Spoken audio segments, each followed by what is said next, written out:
Hello and welcome to this edition of Back in History. In Back in History, we take you through the uncountable pages of our historical past. In this edition, we bring to you the speech that landed MK Abiola in trouble with the military. From this speech, Abiola lost his freedom of movement and freedom of expression and later lost his life. Welcome to this edition of Back in History. The military had been in power in Nigeria for so many years, despite the usual promises to hand over power to elected civilian administrators. Nigerians became tired of military rule and demanded for an end to military rule and dictatorship. In 1992, General Ibrahim Badamasi Babangida, the then military head of state, began the process that was to lead to the handover of power from the military to civilians. The electoral body was set up with Professor Humphrey Nwosu as the chairman. Political parties were registered and allowed to prepare candidates for the general election. Governors were elected, senators were elected, members of the House of Assembly and of the House of Representatives were also elected. What then remained was the presidential election. Eventually, the presidential election held in 1993 with Alhaji Tofa as candidate of the NRC and MK Abiola as candidate of the SDP. Option A4 was used, and at the end of voting, MK Abiola had more votes than Tofa and was the presumptive winner of the election. But before he could be announced as the winner, the military annulled the election.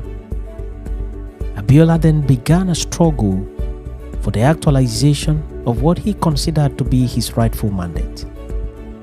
Several meetings were held to no avail. Protests were made across the country to no avail still. In the midst of all this, General Babangida appointed Ernest Shenekon to serve as interim president of Nigeria. Following the appointment of Shenekon, Babangida stepped aside from office.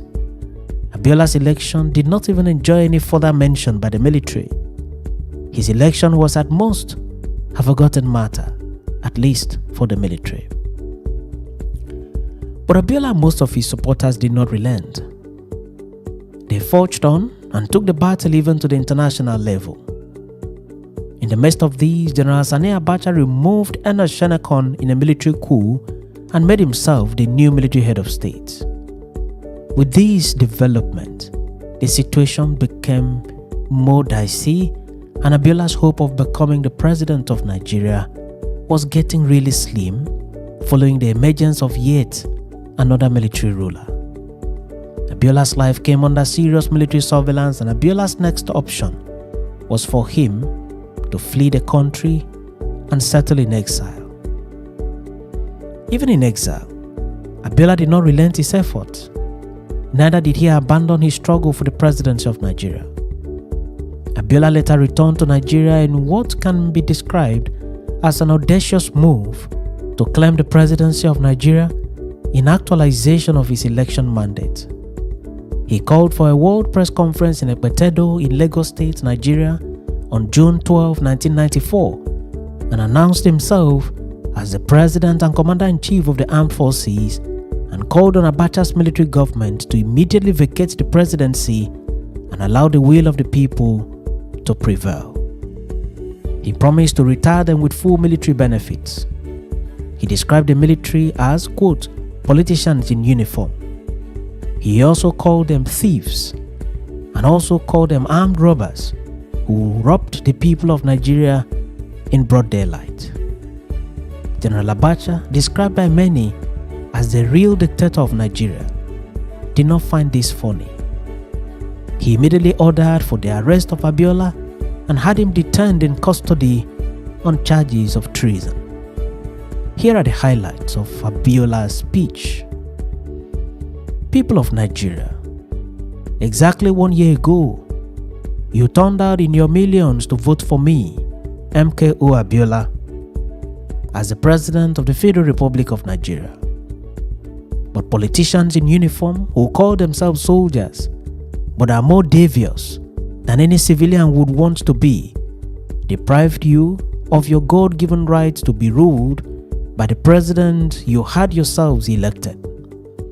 These soldier politicians introduce into our body politic a concept hitherto unknown to our political lexicography, something strangely called the annulment of an election perceived by all to have been the fairest, cleanest, and most peaceful ever held in our nation. Since that abominable act of naked political armed robbery occurred, I have been constantly urged by people of goodwill both in Nigeria and abroad to put the matter back into the people's hands and get them to actualize the mandates they gave me at the polls. But mindful of the need to ensure that peace continues to reign in our fragile federation, I have so far tried to pursue sweet reason and negotiation, unquote. Abiola went on to say, unquote, "My hope has always been to arouse whatever remnant of patriotism are left in the hearts of these thieves of your mandate, and to persuade them that they should not allow their personal desire to rule to usher our beloved country into an era of political instability and economic ruin. However, although this peaceful approach has exposed me to severe censure by some who have mistaken it for weakness on my part, those with whom I have sought to dialogue have remained like stones, neither stirred to show loyalty to the collective decision of the people of their own country, nor to observe Allah's injunction that they should exhibit justice and fair play in all their dealings with their fellow men." Unquote. He went on to say, unquote, "Appeals to their honor as officers and gentlemen of the gallant Nigerian armed forces have fallen on deaf ears. Instead, they have resorted to the tactics of divide and rule, bribery and political perfidy, misinformation and vile propaganda. They arrest everyone who disagrees with them.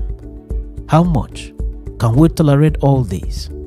People of Nigeria, you are all witnesses that I have tried to climb the highest mountain, cross the deepest river, and walk the longest mile in order to get these men to obey the will of our people. Today, people of Nigeria, I join you all in saying enough is enough. We have endured 24 years of military rule in our 34 years of independence. Enough of military rule.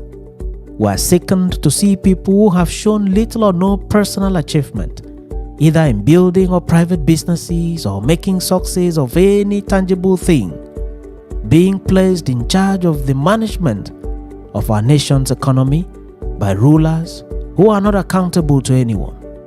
Enough of square pegs in round holes. We are tired of the military's repetitive tendency to experiment with our economy. As of now, from this moment, a new government of national unity is in power throughout the length and breadth of the Federal Republic of Nigeria, led by me, Basharum MKO Abiola, as President and Commander-in-Chief. The National Assembly is hereby reconvened. All dismissed governors are reinstated. The state assemblies are reconstituted, as well as local government councils. I call upon the usurper, General Sani Abacha, to announce his resignation forthwith, together with the rest of his illegal ruling council. We are prepared to enter into negotiations with them to work out the mechanics for the smooth transfer of power. I pledge that if they hand over quietly, they will be retired with all their entitlements, and their positions will be accorded all the respect due to them.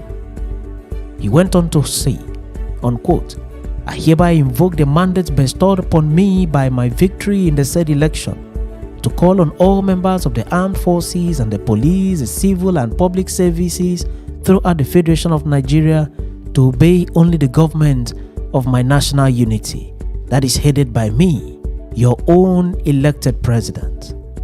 My government of national unity is the only legitimate constituted authority in the Federal Republic of Nigeria as of now.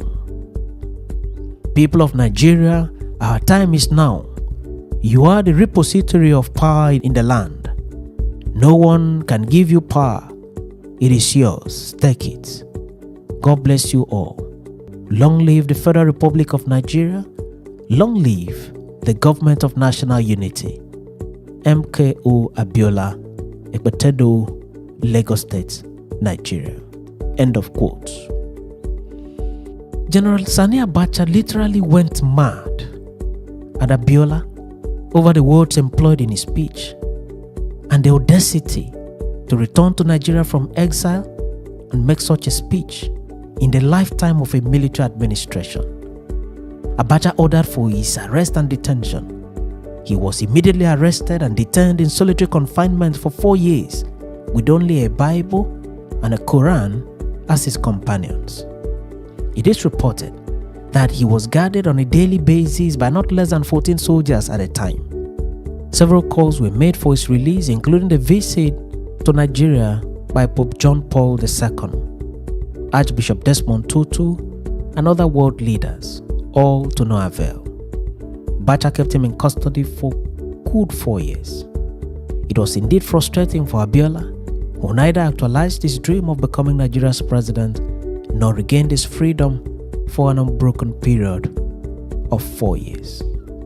Abiola later died in the said custody under very controversial circumstances. Some analysts have said that Abiola's approach was not the best approach in the face of a full-blown military dictatorship. That even in his prepared speech, the words used in describing the military were words that were surely going to pitch the military against him seriously. Others have said that he unwittingly played himself into the hands of the military, who were always looking for words to use in arresting him. Others have also said that the situation at the time called for the making of Abiola's kind of speech.